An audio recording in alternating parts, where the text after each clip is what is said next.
Good morning, everybody. Forgive me, I'm a bit preoccupied. I think my stream's not going to be working so well today. I'm getting lots of red instead of green. Can anybody confirm in the chat? Is this choppy? Is this working? Should I endure and survive? Let me know in the chat. I see I've already got Amanda and 3Pop in the chat. My brother at home in Charlottesville, Virginia is in the chat, and Connor Johnson's in the chat as well. And I see BB's in with me as well. So again, I think my stream's just dropping in and out. I'm not sure why. Maybe give me some feedback. Let me know if I should continue on. I am recording this, so one way or the other, I'll get it up. Okay, so happy birthday, Connor, a mate of mine who I've never actually even met. I think it was your birthday yesterday. Happy birthday. Yesterday was also Adrian App's birthday. Happy birthday, Adrian. And then today is Broderick Ward's birthday. So happy birthday, Ricky Bobby. It's an Eskimo heavy birthday season, apparently. All right, let's get to some content. I am hoping that this is coming through. I'm hearing nothing from anybody in the chat, so I'm hoping that this is working out for you guys. Again, let me know otherwise. We will survive. Choppy, we will survive. That's unfortunate. Well, I'll record it. I'm recording it. I'll put it up. Glitching worse than the Matrix. Is the audio bad as well, BB, or is it just the video? Well, I'm recording it, and I'll just get the video file up later. Those of you who are with me, hang in there. All right, so wanted to talk Jesse Burke. Yes, my brother. I will upload it later if that suits. So a couple of things on content. Jesse Burke and Brandon Miller have been producing a sort of food blog that they're calling Between the Teeth. I've watched a little bit of it. I've watched their latest one, which is at Barrel and Ashes, where they're, at least in the teaser, they're reviewing some milkshakes that they've gotten. I'm not sure if they're doing this for fun or just to try to get free food. I will say, boys, that if you, I know that when I got married and went on my honeymoon, we went to a restaurant and mentioned that we were on our honeymoon, and we got a lot of free stuff. So lads, you should try that out. I see Mom and Dad in the chat as well. Very good. Again, I hope the audio at least is going well. Now these guys are doing this because they just wanted to produce some content. They wanted to have some fun doing something. They kind of get together and eat already and kind of judge the food. But it's kind of cool because they didn't want to just kind of produce more paintball content because there's a plethora of that at the moment, and they're getting around some local businesses having fun, so I think it's cool. You should check them out. It's called Between the Teeth on YouTube. Bit buzzy, 3Pop. Frustrating. Okay, like I said, I'll upload this later. You can watch it many, many more times. I've also got, sorry, I forgot I screen capped this one as well. The boys are obviously falling in love, and it's kind of lovely of them to share it with all of us. Also, Tash Cordova is producing more content. This is from the Eskimo Cup. And there's a lot of sort of first-person footage and just her hanging out with mates in the pits and that sort of thing. So it's kind of fun to watch. It's kind of fun to see what she's doing and see the community building over there. It's already a strong community over there. So get around Tash. So on YouTube, she's Velma35. So check out what she's got. We've also got Down Under Paintball. So Scotty is continuing to smash out these so fast that I can't keep up. There's so much paintball content out there. I'm just trying to consume and I can't keep up. His latest is with Ben Armitage, who is actually, I think he pretty much lives almost down the road from me here in Adelaide, South Australia. I don't know him. I know of him. And in this episode, Ben gives a look into the growing gel blaster scene in South Australia and how it's being used to bring people into the paintball side of things and help unite two small groups of players that share a common love for the woods and scenario play. And you've heard me talk a lot about Ryan Richter and the Assassins boys. So I'm assuming they're all kind of working together. It can't be that big of a scene. So check that out. In other podcast news, You know I'm a big fan of Play the Game.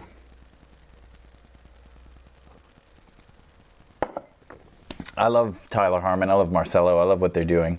And they've recently done, they've knocked out a couple of episodes. The most recent one, which I haven't heard yet, was with Kyle Spica, which is, I haven't had a chance to listen to it yet, but I'm pretty sure they're going to talk about his sort of drive, because he's known for quitting everything he was doing where he lived to actually move to California in hopes of pursuing that dynasty dream, which worked out well for him. So they give him a lot of props for that sort of level of dedication. But before that one, they did one with Blake Yarber, and here's one of my photos that I took at Super Sevens of Blake. I'm a huge fan of Blake. He's a real generous guy. He's a really humble guy, but he's really impressive as well, not just as a player, but as a person.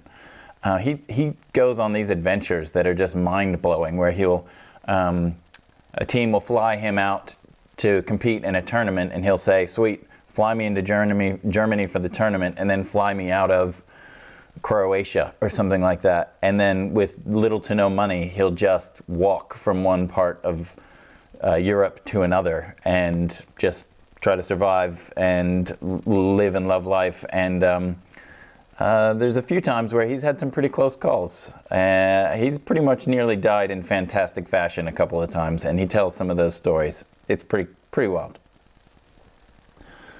All right, I see this stream is still up and down. My folks saying they're still there? Okay, cool. Well, I will endure and survive. And I did include this as a photo of me playing in one of Blake's jerseys. Blake and I did a jersey swap a little while ago, and I've shown that one off before. But that is a wicked jersey, and I'm so psyched to have that from Blake. Speaking of jerseys, quick whip through some of the jerseys that have been sort of available, either people showing them off or selling them. If you ever want to know where these are that you can buy them, let me know. This is an Ironman jersey signed by Brandon Short, Nicky Cubo, Mike Paxson, and I grabbed that one in particular, Nicky Cubo, but also Brandon Short. I'll be mentioning him in a few minutes. And then came across this Dynapack jersey, Ryan Moorhead. And is that a Tauntauns jersey as well, Ryan Moorhead? And that Dynapack jersey is pretty valuable. Jared Baker knows a little bit about that. They're asking quite a price for that one. And then quickly whipping through, I came across, so the next of these are from a guy named Carlos Lopez who's selling these. This is an old school PC Katana. I don't know if you remember PC Katana. I think somebody bought them out of the NXL so they could bring in one of their own teams, but I forget which one that was. Old Sacramento DMG. This is an old Image jersey, Billy Saransky. That one is worth a mint. 2005 Miami Rage. If you know anything about jerseys, you know that these things are incredibly sought after. And then this is an Alien Miami Devious jersey. Those last three are incredibly valuable. Okay, I'm going to come back to this in a second because I want to throw to Sammy Macnamara. He and I had a chat like a month or two ago, and I split up our conversation into three parts. I'm going to play for you the third part right now after I get this cat out from under all these wires. I'm going to play for you the third part. It's about a 5-minute video, and man, this guy's got some great jerseys. So I hope this comes through for you guys okay. Otherwise, I'll just upload it again later. So take a second and hang out with Sammy. Vicious, yeah, nice. Back in the day when they just wore t-shirts. Yeah, those things are still selling like hotcakes though. Chicago Evil factory team. Yeah. Ben Frederick. I believe it was Hater. So is this Markowski? This is a Markowski. Yeah. Yeah, I've got one of those. I don't think mine's in great condition though. The name and the numbers are peeling off. I think everybody's got one of these, you know. It's funny, I see these crazy prices for them. People love Joy Division, man. One of my other personal favorite teams, Excessive. Excessive, yep. Fair enough. Oh, it's only a blank. And there was a team in Sydney that were playing in the sevens. So I asked Carl Markowski to send me a photo of his most prized jersey. And that's the one he sent back. 2006. Yep. So that's a cool one. I just liked it. Yeah, it's HK, I think, right? Yeah. HK. Got that one off Mr. Greenspan. Excessive energy drink. Ah.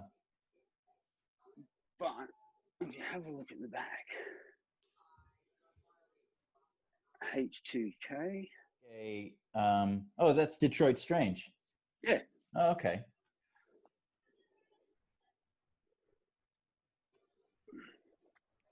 Contract Killer. I love Contract Killer. Oh, Miami Effect. Okay. That is old school.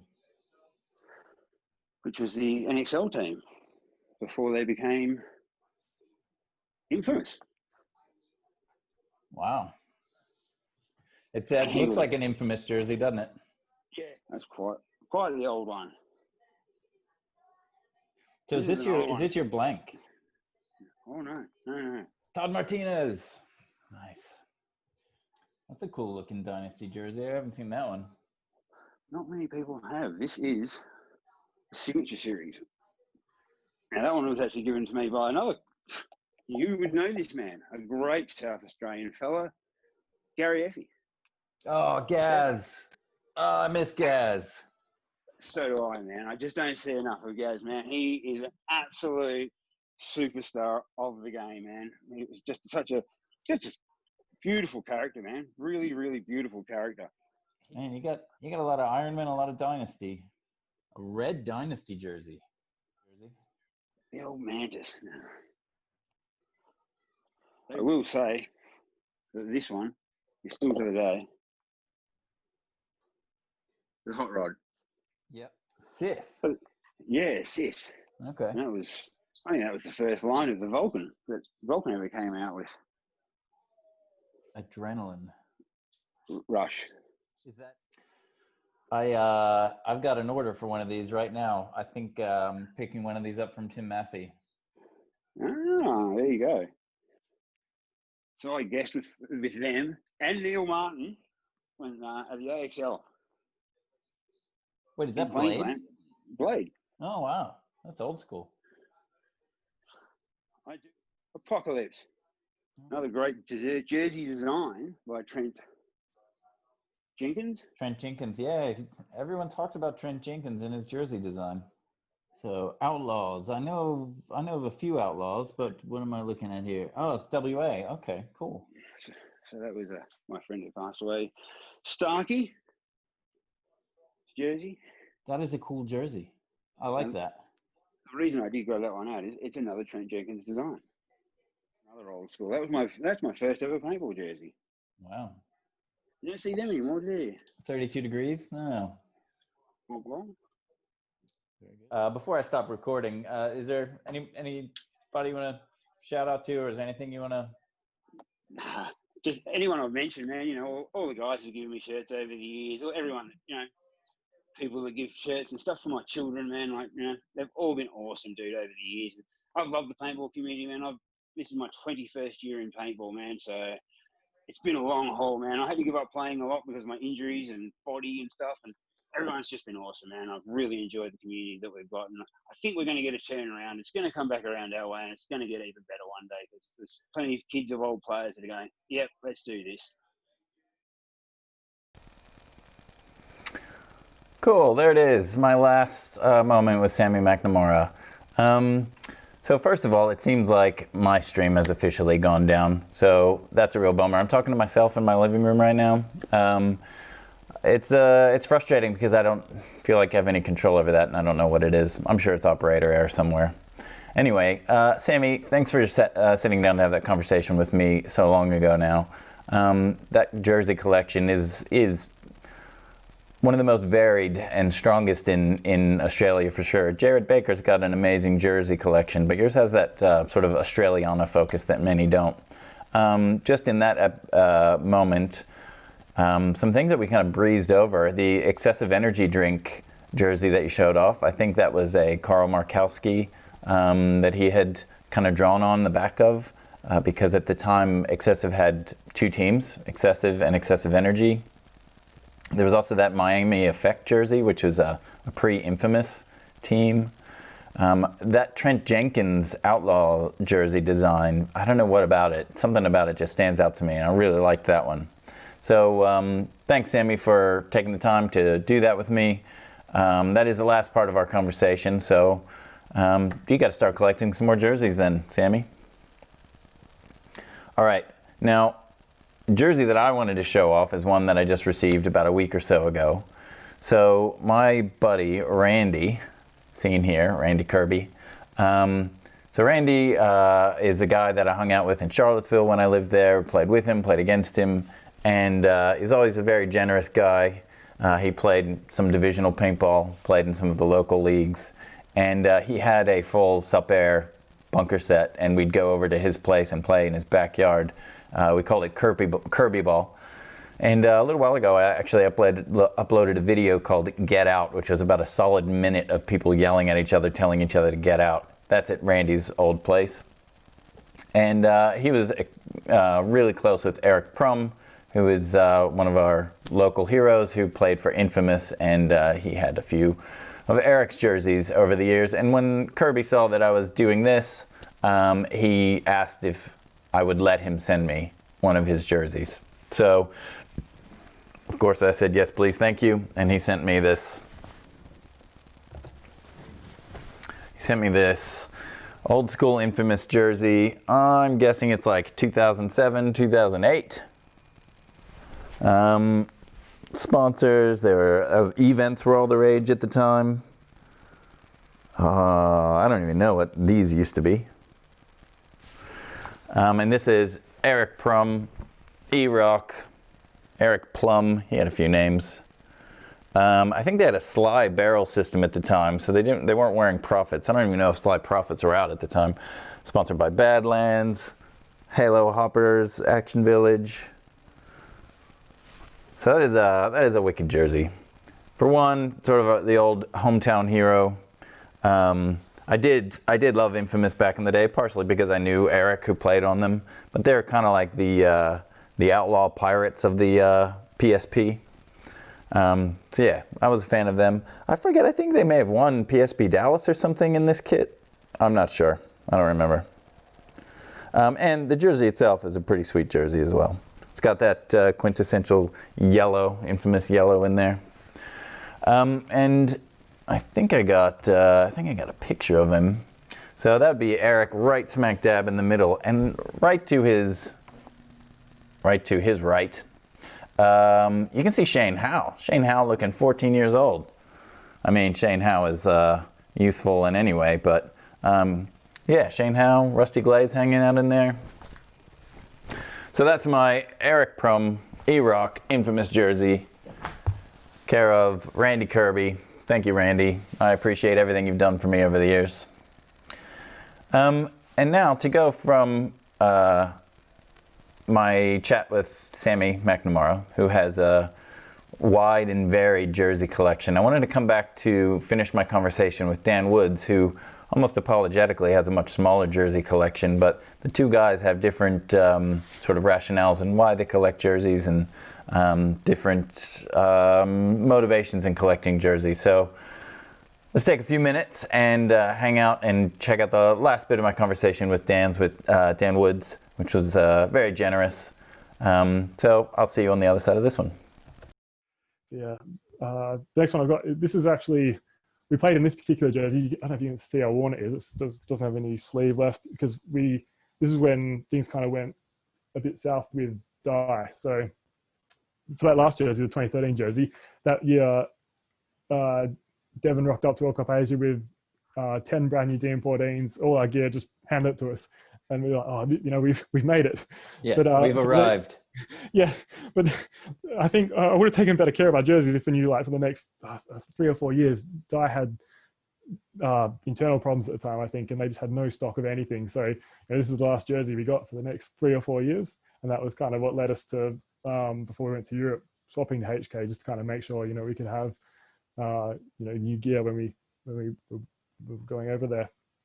That jersey looks quite thin. Is it because you've worn it that much? Yeah, or is it, yeah. So you can see the coat hanger through it. It's it's finished. It's just held together by a thread, I think. Yeah, we had some good memories in this one. We won in Thailand and Malaysia in this, and we played the championship game again at World Cup Asia in 2014 in it, and we lost in overtime to a technicality. So that was devastating. And then the next week we had to go play the Masters. But we were so deflated from just missing World Cup Asia. That was always our main goal, was to win a World Cup Asia. So we went to the Masters the next week just totally deflated and came fourth, and just like we were sitting in front in the series too and just threw it all away. So it was just So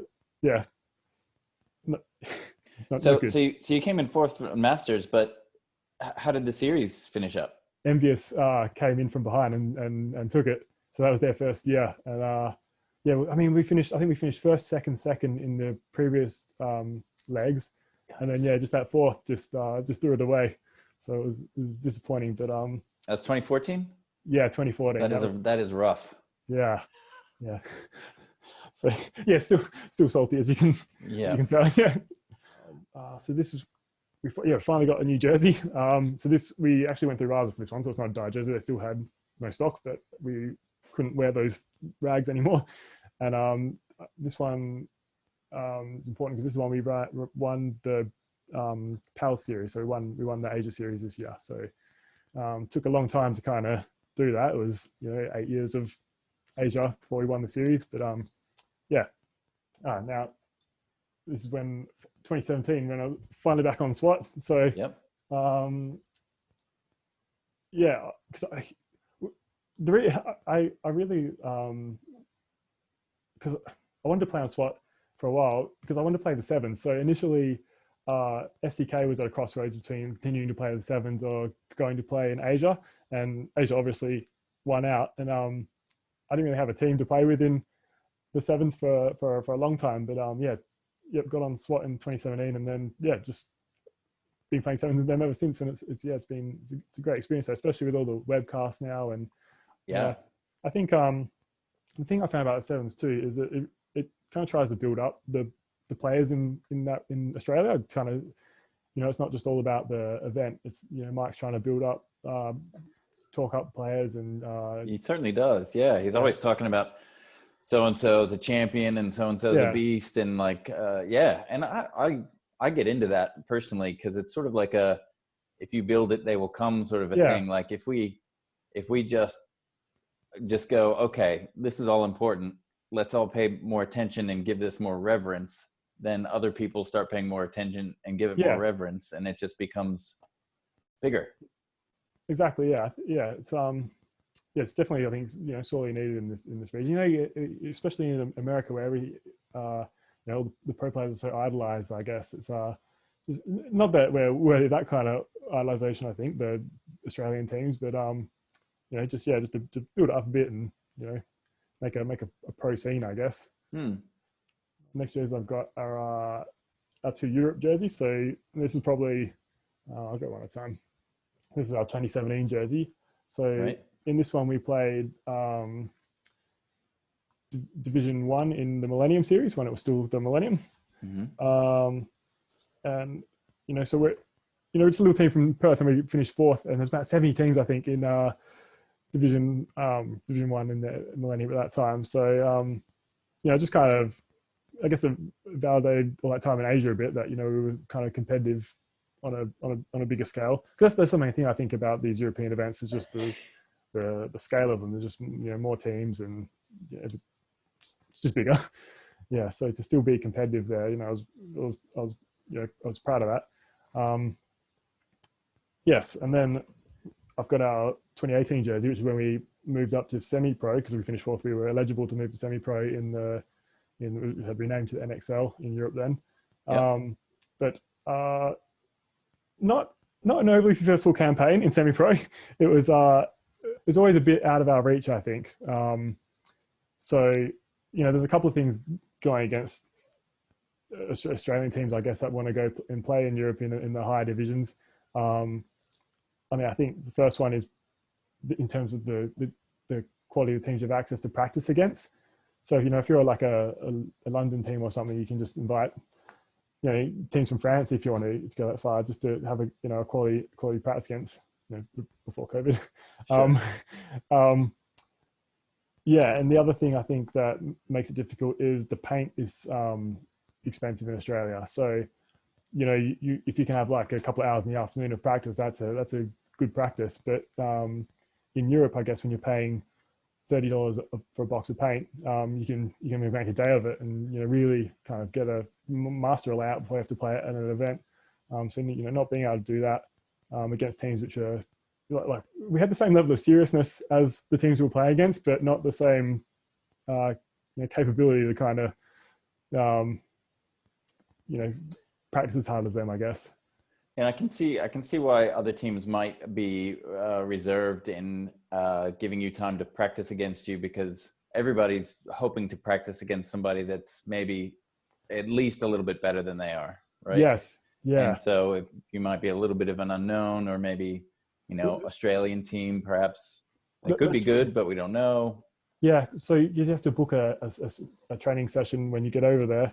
And yeah, I mean, for a couple of events, we were training against Division 1 teams that we kind of made friends with the previous year still, when we were trying to compete in semi-pro. Yeah, just because of, you know, we were the new kids in semi-pro. And yeah, like I said, yeah, no one wanted a bar, but I guess when you've only got such limited time to have a practice at the event.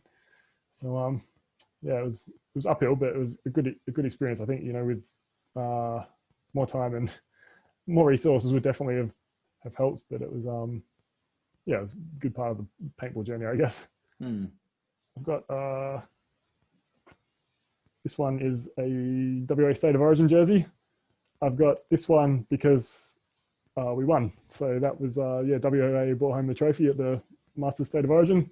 So was that 2016? 2014 Okay. as well, yeah. So we you know, snuck in that win before we embarrassed ourselves at the Masters and came fourth. But and this is the last jersey I've got. So this is just the Team Australia jersey. Okay. So that's playing in World Cup Asia? Yeah. So we this particular one we played the Nations Cup in Europe as well with it. Okay. Yeah, we got seeded with Tauntauns and the Team USA as well in our bracket. So it's a tough draw. Yeah.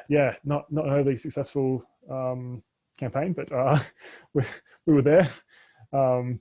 Yeah, we played in Asia in it as well. I think the best we finished was fourth, and that was behind, you know, USA and France, and I think maybe Iran snacking third in front of us. But yeah, they were. I mean, it's always cool to wear the country colours and. Sure, fair. Yeah. So. I have a Team USA jersey with my name on the back. Of course, I've never come close to playing with them, but like one time they just, you know, they did really well one year, as they do.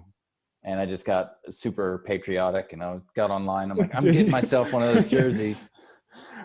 It's kind of cheesy. No, I'm with you. It's good. It's a good idea.